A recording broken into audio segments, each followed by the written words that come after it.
사로잡힐 자는 사로잡혀 갈 것이요 칼에 죽을 자는 마땅히 칼에 죽을 것이니 성도들의 인내와 믿음이 여기 있느니라. 새벽 이슬 같은 새벽의 거룩한 기도자 여러분, 주의 말씀 앞에 열려지는 거룩한 전쟁, 믿음의 선한 싸움의 비전이 오늘 우리에게도 새로워서 믿음 앞에 순전한 순종과 평화와 은총을 열어가는 일이 복되기를 바랍니다.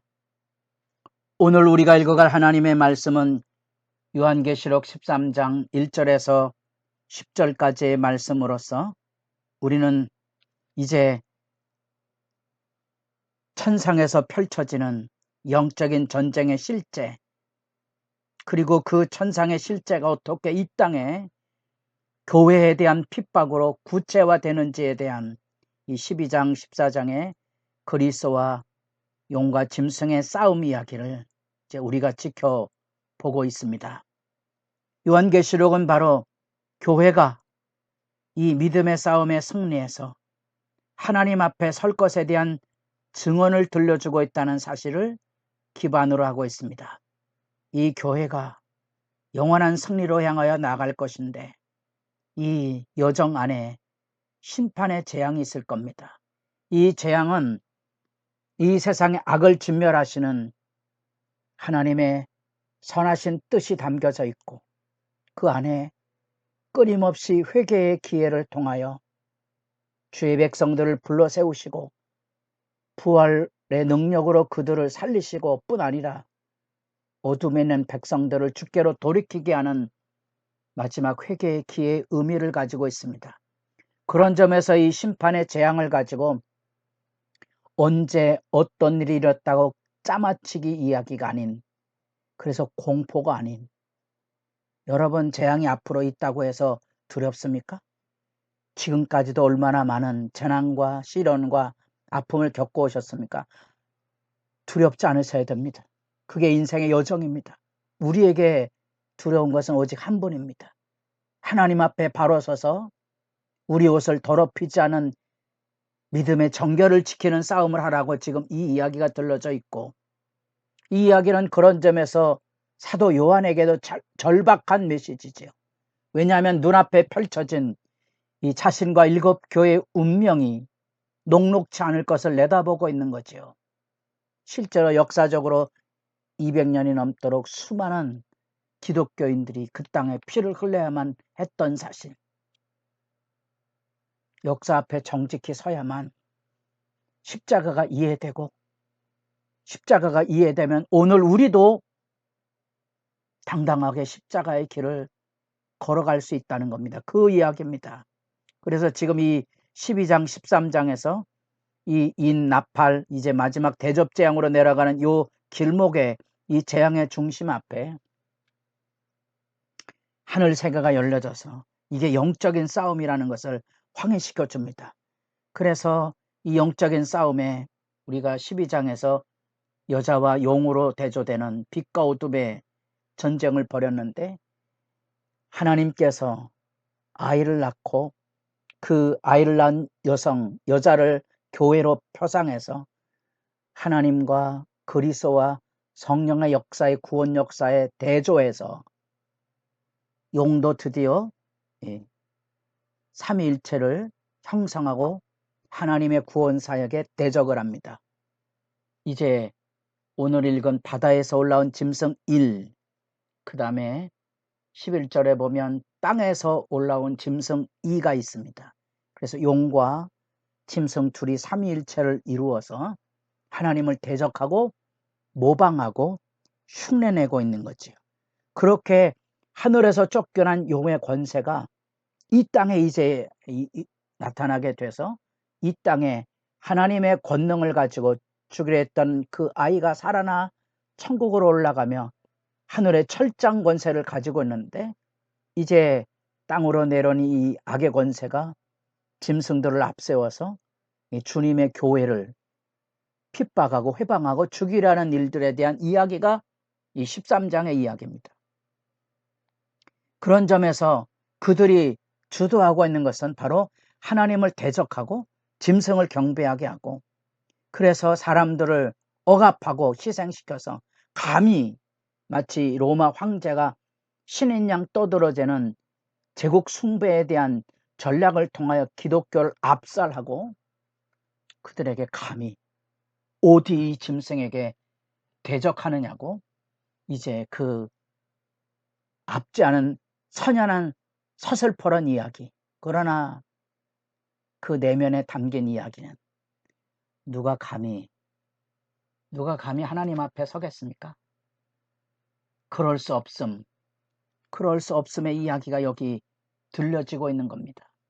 그런데 이 용과 짐승으로 이루어지는 이 짐승의 권세는 마치 그리스도를 그대로 모방해서 마치 죽임을 당한 것처럼 그런 모양새를 가지고, 그러나 다시 살아나서, 이게 이제 로마 시대에 있었던, 네로가 죽었지만 다시 로마로 귀환할 것이라는 그 네로 신화, 네로를 대신해서 그의 손자뻘의 도미티안 황제가 이 권력을 가지고 황제 숭배에 일깨우는 그런 배경을 지금 그대로 그려주고 있고요. 그게 역사 속에서 나타나고 있는 악의 실체들입니다. 악은 마치 뿔 달린 괴물로 나타나는 게 아니고요, 그리스도처럼, 성령이 말하게 하심처럼 그렇게 나타납니다. 그래서 믿는 자들을 꿰고 흔드는 거죠. 더구나 그들은 하나님과 방불한 이적과 권능을 나타내 보이기도 하고, 죽을 위기를 넘어서 사람들에게 환호를 받는 부활의 흉내도 냅니다.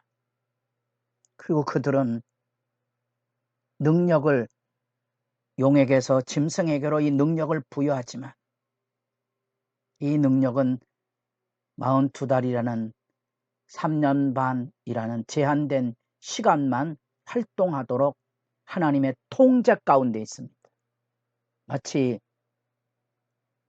바로의 마음이 강팍해서 하나님의 계명을 거역하지만, 성경의 시각은 그 강팍함도 하나님 통제 아래 있는 거지.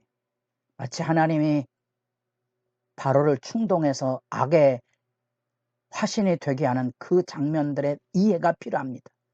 그거 하나님 원용 아닙니까? 이런 생각을 우리가 하게끔 세상은 우리에게 다가오고 있는 거죠. 성경의 시각을 아셔야 됩니다. 이 제한된다는 사실.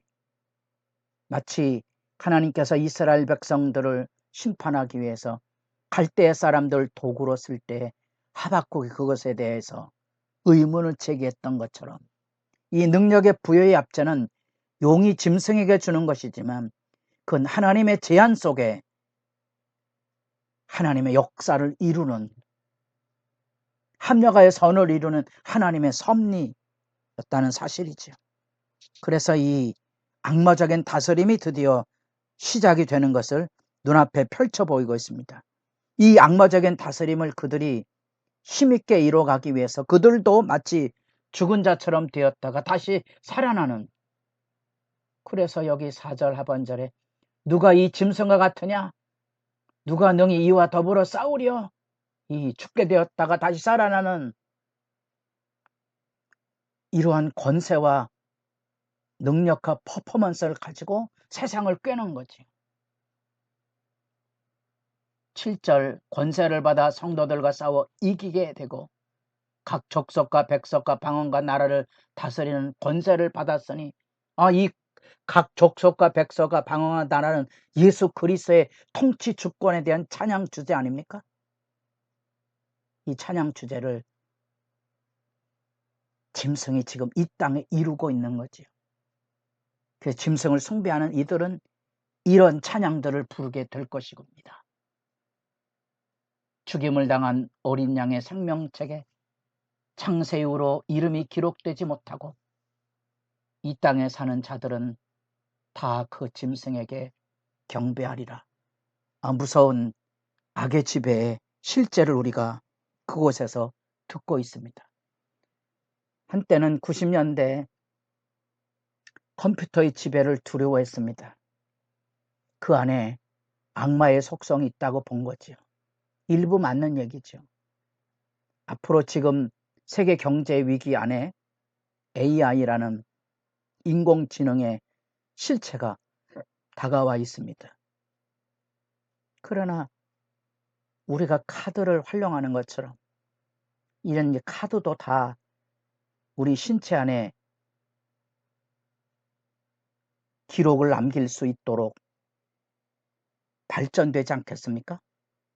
카드 사용하지 않는 분 제가 압니다.